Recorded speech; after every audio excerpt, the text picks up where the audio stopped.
All right, so this is a video that, frankly, I wish there was no need for it, but this is a hot political topic. It takes too much to write and explain anything in a sensible way just on the social media sites, so I thought I would give it a shot. Thank you for taking the time. If you're interested in this topic, I'm going to do my best to take something that's really complex and covers a lot of ground and condense it to just what you need to know to have a proper perspective on what the significance is of the United States and Jerusalem, okay, and how that plays out. So let's just get started because I don't want this to be extremely long. But we'll start here looking at the map. I always think the best thing to do is understand geography. And what I'm going to be doing is covering two areas, actually. The first is Saudi Arabia, which you must understand to understand what's going on in the Middle East. And the second is, of course, Israel, which is right over here, a little bit of land here. So Saudi Arabia, as I've mentioned in at least one other video, it's got an interesting history that I'll talk about in a moment, but what you really need to know is that its sole purpose, the reason that it is so significant in the Middle East, has to do with these two cities, Medina and Mecca. They are the two holiest sites in the Muslim world, and the royal family of Saudi Arabia has the charter. The entire sort of reason for their existence and legitimacy is that they must be trusted to protect these two sites at all costs. Okay, and I encourage you to do a little research and learn a little bit more about that. But without going too deep into it, I think that gives you a good solid foundation of Saudi Arabia. It's really what you need to know, and we'll talk about the oil component, which is the other important thing, in just a moment as well. But that's Saudi Arabia. Why is that important when we talk about Israel and Jerusalem? Well, it's because the third, and I'm going to say third because, 1, 2, 3, but that doesn't mean it's the third most significant. These are very equal in significance for the most part, and again, keeping it a high level. But the third significant city to the Muslim world is Jerusalem. Okay, and there's a lot of reasons for that, and everything we hear about in the news is really what you need to think about is the fact that the Jerusalem is as significant, or some might even argue more significant to the Muslim world than it is, or as it is, to the Christian world, okay, and the Jewish world. Okay, so it is a linchpin. Now, throughout history, and if you took any history, in grade school, you heard about these great wars, and you heard about countries that defeated other countries and eliminated those countries. In fact, this is how Saudi Arabia was formed. Was the founder, the first royal family member that was a warrior, and he conquered the land that became Saudi Arabia, and we don't see those lands here because he conquered them, right? And so they disappeared and went away, and now they're all a part of Saudi Arabia. And there's some cultural differences, just as there is in every country regionally, that still represent some of that history, but we don't see them. They're just gone, right? So in theory or in practice, it is all Saudi Arabia. Okay, so this happened to Israel, where the Muslim world came in, conquered, took over Israel, and there were still Jews living in the area, but there was no Israel. Okay, and that happened, and that stayed that way, and the Muslims took over Jerusalem, and there was some accommodation for Jews in Jerusalem as well, but let's face it, they were on the losing side of any debate, and so forth. Okay, let's fast forward now. That's the world before World War II. World War II, I'm not going to discuss what happened to the Jewish community in World War II, but let's just, say it was significant. And so as far as reparations for their suffering in World War II, when it was all over, we had to ask the Jewish community, what can we give you? What can we do for you? What would help to make this right? And frankly, they could have had any number of things, but they only wanted one thing. And this is bringing it up to today. All right, they wanted Jerusalem. Okay, and now what they said is they want to create the new Jewish state Israel, but if you put it anywhere else in the world, it would be meaningless, useless, and they wouldn't want it. They wanted Jerusalem.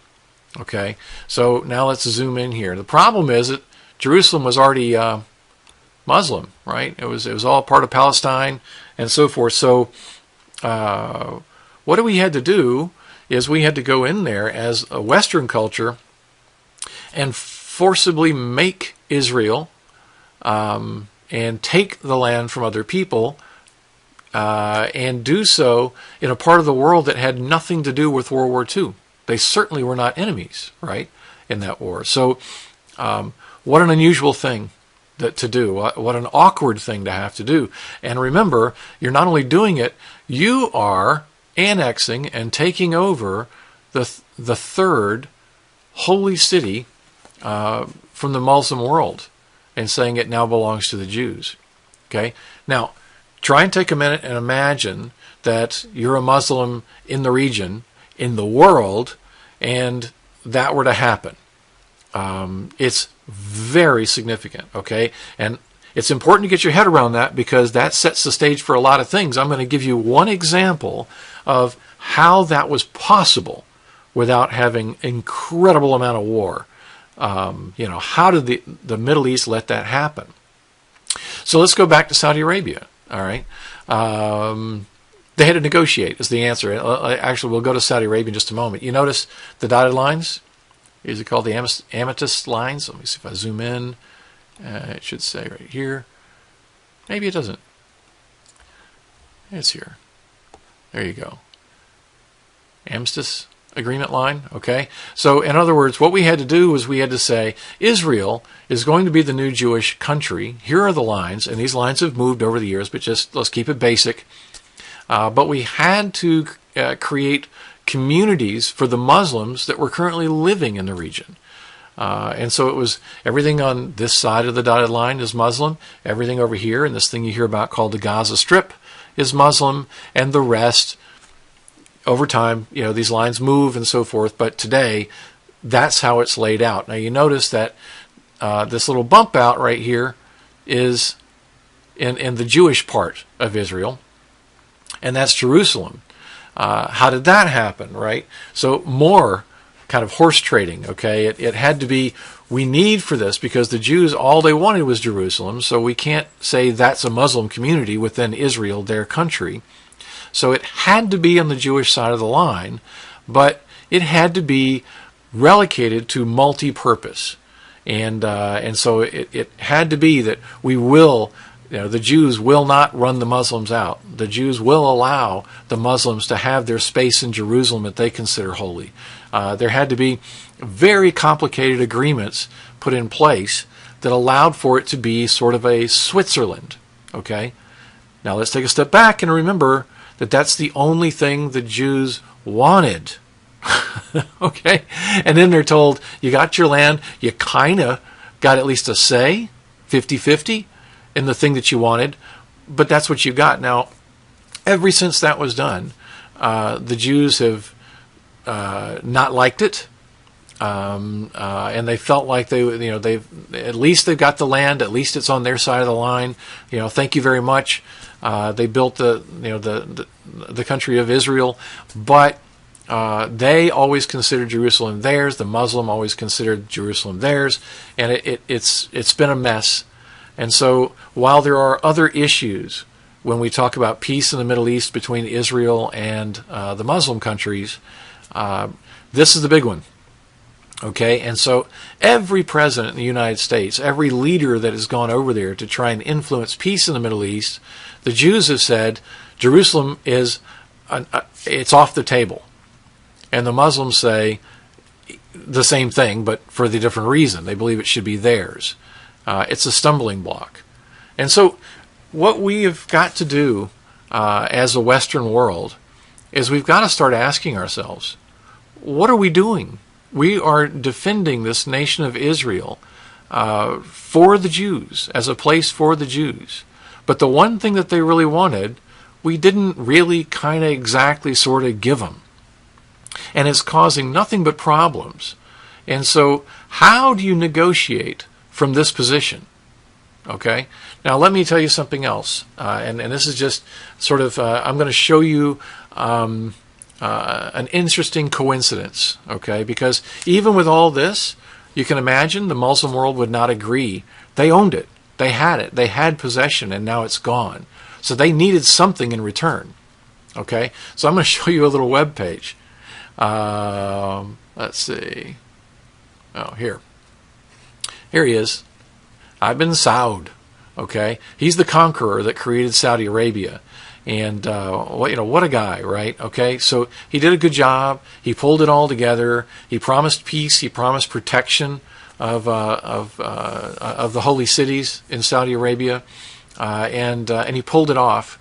But the thing is that he also did something else. And I had it highlighted right here.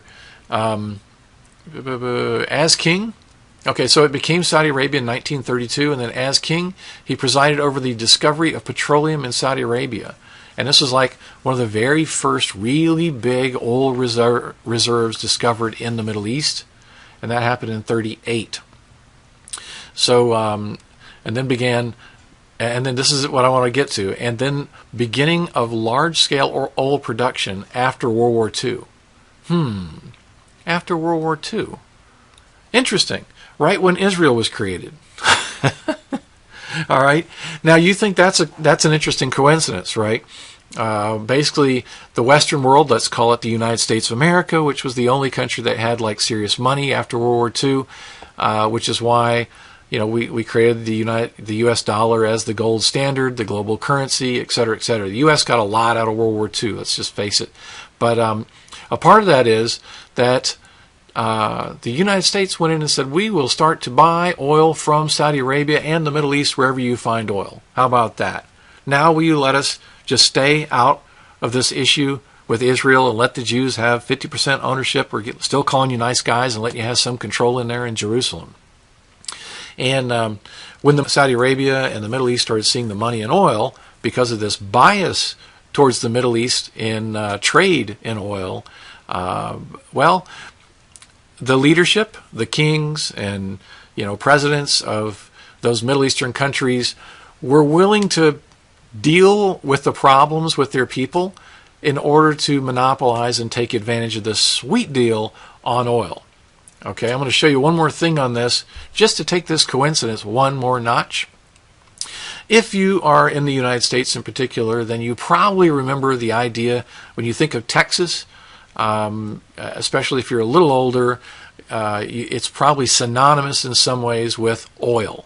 You think about the oil boom in Texas, right? But what ended the oil boom in Texas? And we're all just kind of, I think they ran out of oil. No, they didn't. They didn't run out of oil. In fact, they're going back in there now, and they found huge oil reserves in Texas, and they're tapping them. And it did not require fracking to get it either. Okay, so what did happen to Texas? And so let's take a look. Texas oil boom on Wikipedia. Okay, I thought I'd highlighted this. We want to scroll down. Okay, so it was 1901 when oil was first huge, the world's largest oil reservoir was found, and blew its top in the oil rig and so forth and so on. Okay, so from then all the way up to World War II. All right, time frame. We want to get down here to the part where we're talking about the Great Depression. Okay, as production peaked in some of these smaller fields and the Great Depression lowered demand, investors fled. Okay, that damaged it a little bit. But what was after the Great Depression? The World War II. Well, there was huge demand for oil during World War II, and then it only grew after the war, as we saw in the Middle East. And here's the next sentence, and this is critical. In the major refining and manufacturing centers such as Beaumont, Houston, and Dallas, the boom continued to varying degrees until the end of World War II. Wow. It didn't say they ran out. It just said the boom continued until the end of World War II. Huh. And then what does it say? By the end of the war, economies of the major urban areas of the state had matured. Though Texas continued to prosper and grow, the extreme growth pattern and dynamic socioeconomic changes of the earlier years largely subsided as the city settled into a more sustainable pattern of growth. I think those who were in the area at the time would disagree with this. I think they missed their oil. Where did it go, coincidentally, right after World War II? Well, where did the U.S. start buying oil from? This guy. All right, so now you know the oil component, and you know, just little old me, but the coincidence, the timing, you know, its correlation. This is a part of how we kept the Muslim world, and to this day, from taking over and pushing back into Jerusalem and retaking Israel. Okay, we will stop buying, the Western world will stop buying your oil if you do that, and that's a big stick that we use outside of saying things in the media and politically about how we will protect Israel with all our might. Maybe, but still, it's nice to hold them at bay by giving them money for their oil. Okay, so anyway, I thought I would mention that. And now what's happening? Why would Trump all of a sudden, out of nowhere? Politicians for decades have handled Jerusalem with kid gloves and tried to encourage the Muslim world to work it out on their own. Okay? Trump is a guy who is going to try and solve the problem. And he's not going to try and do it the same way everybody has tried and failed in the past. So when you look at the problem from a big picture perspective, Israel will not negotiate on the Jerusalem issue. They will not give it up, and they want ownership of it, and they're not willing to settle for less, and they'll just keep things the way they are in the Middle East. This, of course, by the way, is a huge cost to the United States to maintain and protect Israel. That's another story. So here is Jerusalem. Now, how do we solve this, right? So let's look at a little time frame here with Mr. Trump, okay? I'm going to pull up a couple pictures. Where was his first trip overseas, right? Saudi Arabia, if you remember. And who did he meet with? This, ladies and gentlemen, was historic. It had never been done before, but look at this. Minority guy right in the middle. Trump went over there, and first he met with King Saud. Salem in Saudi Arabia, who is currently the king. And then he had a meeting with over 50, I believe it was 54, heads of state of Muslim countries. That's incredible. They all came to hear Trump and the king of Saudi Arabia speak and talk to them about their alignment and their strategy going forward. Okay? This I knew was a jaw dropper. You don't pay these people to show up. Because the opposition, you know, that would like for them not to show up will pay them more. So these people showed up because they wanted to be there. They had no reason, with all the controversy and so forth surrounding Trump, to show up. What was it, 3-4 months after he got elected, with no, you know, credit to his name yet. He hadn't made a name, and his approval numbers were not outrageous. Why did all these people show up to talk to him? I'll let you answer that question, but the thing is, he did it. Okay? What happened right after this meeting? Well, let's look at a couple pictures here. Before this meeting, by the way, the current king of Saudi Arabia, King Salman, he became king because his predecessor died 1 year, like the election year for Trump in 2015. So he's still got to make a name for himself. He's still a pretty clean slate, right? Some corruption under his belt, but you know, he's got to show that he looks good to the United States for reasons I just explained earlier. So, what does he do? Well, prior to Trump being elected, let me go down here.